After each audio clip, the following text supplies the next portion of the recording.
What's up, math scholars and math haters? This is Mr. W. Today we're going to tackle question 24 in the 7th grade math questions that North Carolina released this past school year. The question tells us that a state representative took several random surveys of adults to find which place they visited most frequently, and the average of all the surveys is shown in this table.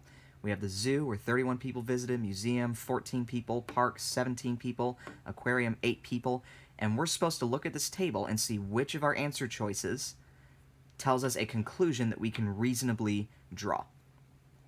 Alright, so in order to do a question like this and do it well when you see it on your test, this question deals mostly with comparing fractions, decimals, and percents. So we're going to have to go ahead and do a good bit of work in that area. So let's get started. Okay, so let's just test each conclusion and see which conclusion is best. Shows up in the table that we see.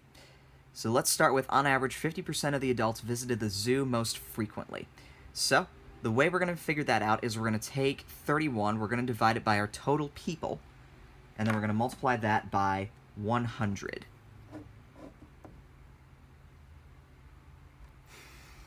Okay, so for our total people, we just need to add 31 plus 14 plus 17 plus 8. That gives us a total of 70 people. Since that's 70 total people, I'm going to take 31 divided by 70 and multiply by 100. So 31 divided by 70 times 100. Now this part, the 31 divided by 70, is just how we would get a decimal.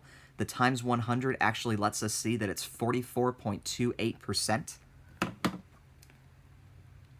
So since we're trying to see which conclusion is best shown in the table, I'm just going to go ahead and make a little note above my words for choice A that this is 44.28% in reality, because it could be that all of the other choices are way, way, way off. So let's keep going and test out choice B. On average, 17% of the adults visited the park most frequently. So we'll do the same thing to find a percent. 17 divided by 70. Multiply that by 100.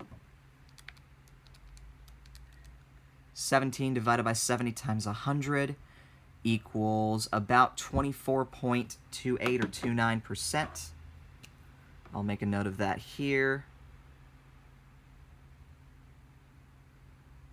Make that a 9 because I forgot to round earlier.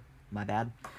Now for choice C, we're trying to see if 2 out of 25 adults visited the aquarium most frequently.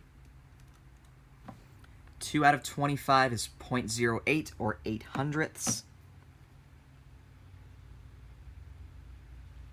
So we compare 8 hundredths to however many people visited the aquarium most frequently.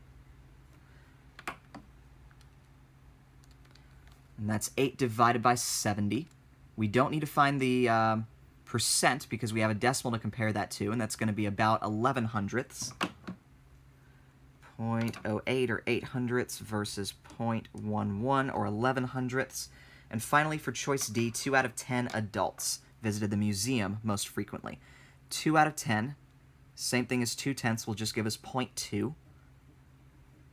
And 14 divided by 70. Oh, look at that. We were looking for something close, but we got something that was exactly the same. 2/10 was what we got from 14 divided by 70, and 2/10 is what we got from 2 out of 10. So that tells me that the best conclusion we can draw is the one where the numbers match most exactly, and that's choice D. So that's how we use fractions and decimals and percents, and how we find those and compare them and use that process to solve a tough problem like this.